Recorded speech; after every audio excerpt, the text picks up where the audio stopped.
Clint Walker's silence was so complete that it felt intentional, like a room with the lights turned off on purpose. People believed they understood him because he never argued with the image placed upon him. Tall, immovable, calm, he looked like a man who had nothing to explain. But silence is never empty. It is usually crowded with thoughts that never found permission to exist out loud. Long before the cameras framed him as a Western icon, Walker had already learned that survival depended on endurance, not expression. He did not enter Hollywood seeking fame. Hollywood found him and asked him to become something permanent. And he agreed not because he wanted the spotlight, but because he believed duty mattered more than comfort. That decision shaped everything that followed. Before television made him recognizable, Clint Walker lived a life defined by labor. Not glamorous work, not romantic hardship, real grinding physical effort that taught him how to keep going even when the body protested. Those early years formed a belief system that never softened. Pain was not a signal to stop, it was a challenge to overcome quietly. When acting arrived later in his life, it did not replace that mindset, it rewarded it. Hollywood didn't ask him to change. It asked him to be more of what he already was: contained, disciplined, physically commanding, emotionally distant. Walker fit the mold so perfectly that no one stopped to ask what it cost him to stay inside it. The role of Cheyenne Bodie did not just define Clint Walker's career, it defined how the world interacted with him. He wasn't expected to charm, confess, or entertain off-screen. His presence was enough. Studio executives understood that mystery strengthened the illusion. The less he revealed, the stronger the image became. Walker followed those expectations faithfully. He didn't cultivate celebrity friendships or chase headlines. He didn't correct assumptions. He understood instinctively that the character worked because it felt solid and unchanging, and so he became solid and unchanging too. Over time, the line between professional discipline and personal identity quietly disappeared. Behind the camera, however, there was no applause to distract him from exhaustion.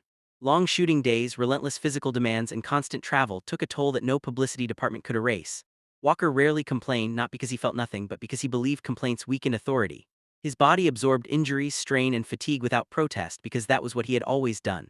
The problem was not the work itself, it was the belief that stopping meant failing. Even when success gave him the option to slow down, he did not take it. Rest felt undeserved, stillness felt dangerous. Family life existed in a separate compartment of his mind.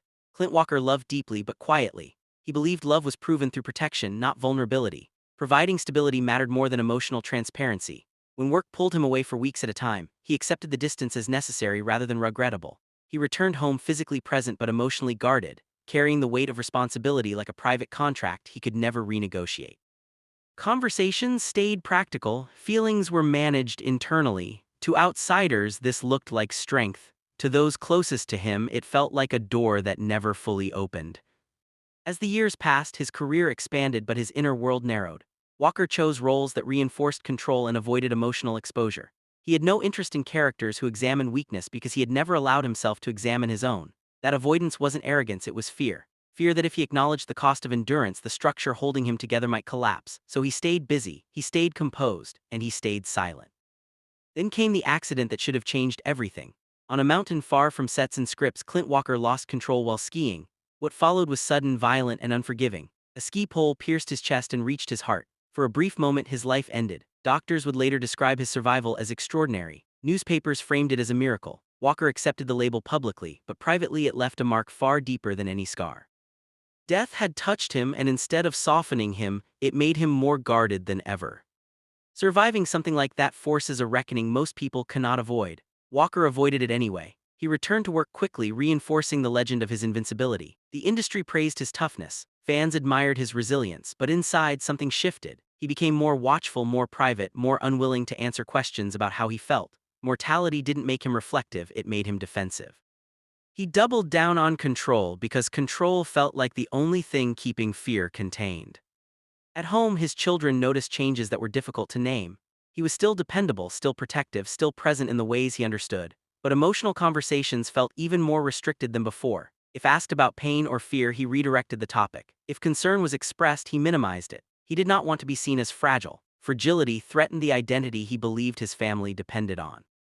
He thought shielding them meant staying strong at all costs, even if that strength isolated him. Clint Walker's silence was often misunderstood as coldness. In reality, it was restraint taken to its extreme. He listened carefully, he observed more than he spoke. When conflicts arose, he chose withdrawal over confrontation. Words felt irreversible to him. Once spoken, they could not be controlled. Silence, on the other hand, felt manageable. It allowed him to maintain order even when emotions threatened to disrupt it. As Hollywood moved on and westerns faded from dominance, Walker stepped further away from public life. To fans, it looked like peaceful retirement. To those who knew him, it was something more complicated. Structure had always anchored him. Without demanding schedules and defined roles, restlessness crept in. He filled his days with routine, familiarity, and isolation. Social interaction became limited. Conversations stayed brief. Emotional exposure remained avoided. Rumors followed him quietly. Not scandal, not controversy, just questions. Why was he so distant? Why did he disappear? Was he unwell? Walker never responded. Correcting assumptions required explanations, and explanations required vulnerability. He chose neither. Letting people misunderstand him felt safer than letting them see him clearly. In his later years, health challenges became impossible to ignore. Congestive heart failure changed the rhythm of his days. Physical independence slowly slipped away, and with it, the illusion of control. Accepting help was difficult. Needing others conflicted with everything he believed about responsibility and strength. Even then, he resisted becoming a source of worry. He wanted normalcy, even when normal was no longer realistic. There were no dramatic confessions near the end of his life. No sudden emotional clarity. Clint Walker did not revisit old conversations or explain himself. That absence was not indifference. It was consistency. He lived exactly as he believed one should without burdening others with inner turmoil. His silence remained intact until the end. When he passed away, tributes focused on his legacy, his stature, his longevity, his iconic presence. The world celebrated the image it had always known. What remained unspoken was the effort it took to maintain that image for a lifetime. Only after his death did his daughter begin to speak, not to dismantle the legend but to complete it. She explained that her father's silence was never accidental. It was a belief system forged long before fame. He believed vulnerability endangered the people he loved. Carrying pain alone felt like responsibility, not martyrdom.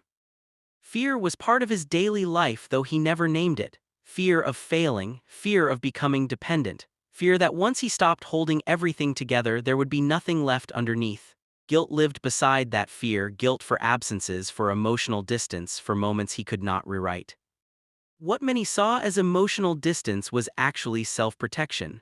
Clint Walker loved deeply but quietly. He equated strength with silence and endurance with care. He never learned that sharing pain could also be an act of love.